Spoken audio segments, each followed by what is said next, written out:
સમાચારમાં આગળ વાત કરીએ વડોદરાથી તો ગુજરાતભરમાં ગેરકાયદેસર વસવાટ કરતા બાંગ્લાદેશી નાગરિકોને શોધી કાઢવા માટે પોલીસ દ્વારા મેગા સર્ચ ઓપરેશન હાથ ધરવામાં આવ્યું છે। અમદાવાદ, સુરત, રાજકોટ અને વડોદરા સહિતના શહેરોમાં પોલીસ, ક્રાઇમ બ્રાન્ચ અને એસઓજીની ટીમો દ્વારા શંકાસ્પદ વિસ્તારોમાં તપાસ ચાલી રહી છે। વડોદરામાં પણ ગત મોડી રાતથી શરૂ થયેલા ઓપરેશન બાંગ્લાદેશ દરમિયાન પોલીસે 200થી વધુ લોકોના દસ્તાવેજોની ચકાસણી કરી છે, જેમાંથી 6 ગેરકાયદેસર રીતે વસવાટ કરતા બાંગ્લાદેશી નાગરિકો મળી આવ્યા હોવાનું સામે આવ્યું છે। કેન્દ્રીય ગૃહમંત્રી અમિત શાહના કડક વલણ બાદ ગુજરાતભરમાં ગેરકાયદે રીતે વસવાટ કરતા બાંગ્લાદેશી નાગરિકોને શોધવા માટે રાજ્યવ્યાપી અભિયાન શરૂ કરવામાં આવ્યું છે। અમદાવાદ, સુરત, રાજકોટ અને વડોદરા સહિતના શહેરોમાં સ્થાનિક પોલીસ, ક્રાઇમ બ્રાન્ચ અને એસઓજીની ટીમો દ્વારા સંયુક્ત કાર્યવાહી હાથ ધરવામાં આવી છે। વડોદરા શહેરમાં ગત મોડી રાતથી પોલીસ દ્વારા ઓપરેશન બાંગ્લાદેશ શરૂ કરવામાં આવ્યું હતું। શહેરના વિવિધ વિસ્તારોમાં દરોડા પાડી અને શંકાસ્પદ લોકોની ઓળખ તેમજ દસ્તાવેજોની ચકાસણી કરવામાં આવી હતી।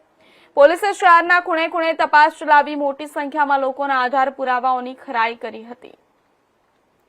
મહત્વના સમાચાર જણાવી દે વડોદરાથી વડોદરા ઓપરેશન બાંગ્લાદેશ હેઠળ મેગા સર્ચ ઓપરેશન જારી છે, ત્યારે 200થી વધુ લોકોના દસ્તાવેજોની ચકાસણી કરવામાં આવી છે। એક મહિલા સહિત 6 બાંગ્લાદેશી નાગરિકો હાલ ઝડપાયા છે અને કપુરાઈ અને બાપોદ વિસ્તારમાં પોલીસે કાર્યવાહી કરી છે। ગેરકાયદે વસવાટ સામે રાજ્યભરમાં પોલીસનું અભિયાન હાલ શરૂ છે। એક મહત્વના સમાચાર જણાવી દે વડોદરાથી ગઈકાલ મોડી રાતથી ઓપરેશન બાંગ્લાદેશ હેઠળ સર્ચ ઓપરેશન જારી છે। ગુજરાતમાં ગેરકાયદે વસવાટ કરતા બાંગ્લાદેશી નાગરિકોને શોધી કાઢવા માટે પોલીસ દ્વારા મેગા સર્ચ ઓપરેશન હાથ ધરવામાં આવ્યું છે।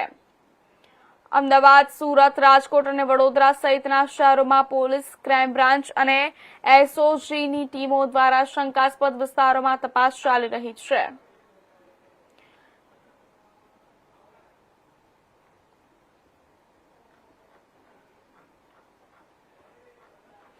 આ સમાચાર પર વધુ વિગતવાર માહિતી આપવા માટે આપણી સાથે સંવાદદાતા વડોદરાથી હિમાંશુ જોશી જોડાઈ ચૂક્યા છે।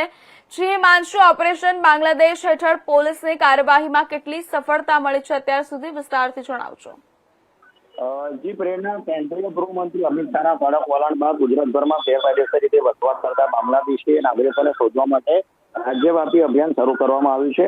આ અભિયાન અંતર્ગત અમદાવાદ, સુરત, રાજકોટ અને વડોદરા સહિત શહેરોમાં સ્થાનિક પોલીસ, ક્રાઇમ બ્રાન્ચ, એસઓજીની ટીમો દ્વારા સંયુક્ત કાર્યવાહી હાથ ધરવામાં આવી છે। આ કાર્યવાહી અંતર્ગત વડોદરાની જો વાત કરવામાં આવે તો વડોદરામાં પણ એસઓજીની ટીમ બનાવીને શહેરના વિવિધ પોલીસ મથકોમાં બાંગ્લાદેશીઓને શોધવાની કવાયત હાથ ધરવામાં આવી છે, જેમાં ગત રાતથી લઈને અત્યાર સુધી મળતી માહિતી મુજબ 200થી વધારે બાંગ્લાદેશીઓની પૂછપરછ હાથ ધરવામાં આવી છે અને જેમાં 6 શંકાસ્પદ બાંગ્લાદેશીઓને અત્યારે હાલ પોલીસ હેડક્વાર્ટર ખાતે લઈ જવામાં આવે છે, જેમાં એક મહિલાનો પણ સમાવેશ થાય છે। તમામના દસ્તાવેજોની ઝીણવટભરી તપાસ કરવામાં આવી છે અને એમાંથી જે 200 લોકોની પૂછપરછ કરવામાં આવી હતી તેમાંથી 6 લોકો શંકાસ્પદ જણાતા હજુ તેમને વધુ સઘન પૂછપરછ હાથ ધરવામાં આવી છે।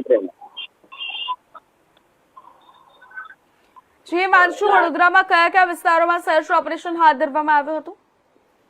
તમામ વડોદરા શહેરના તમામ પોલીસ મથકોમાં જે વડોદરામાં જે 25 પોલીસ મથકો આવેલા છે તે તમામ જોવા જઈએ તો વડોદરા શહેર અને વડોદરા જિલ્લામાં તમામ કાર્યવાહી કરવામાં આવી છે, પણ હાલમાં વડોદરા શહેરમાં ત્યાં માહિતી સામે આવી રહી છે। હજુ પોલીસ સૂત્રો પાસેથી પોલીસ અત્યારે હાલમાં તપાસ ચલાવી રહી છે, તેથી હજી સુધી પૂરી વધુ વિગત સામે નથી આવી। પોલીસે અત્યારે મીડિયાને જણાવ્યું છે કે હજુ સઘન તપાસ કરીને પછી જે સંપૂર્ણ માહિતી હશે તે પત્રકાર પરિષદ કરીને સામે આપવામાં આવશે। જી પ્રેરણા।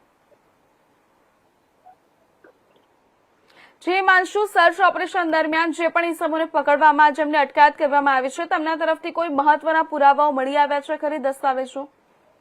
એમની પાસેથી કોઈ મહત્વના પુરાવા નથી મળી આવ્યા, એટલે જ એમને શંકાસ્પદ રીતે તેમની ધરપકડ કરવામાં આવી છે। તેમને સૂત્રો અને પોલીસના જે તપાસ ચલાવી હતી તેમાં તે લોકો બાંગ્લાદેશી હોવાના પુરાવા મળ્યા હતા અને તે હિસાબે જ તેમની પર તેમને અટકાયત કરવામાં આવી છે, જેમાં એક મહિલાનો પણ સમાવેશ થાય છે।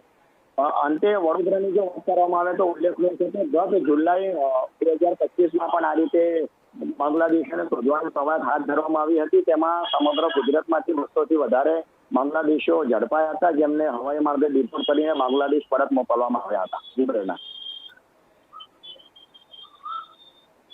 જી હિમાંશુ, ધન્યવાદ માહિતી બદલ।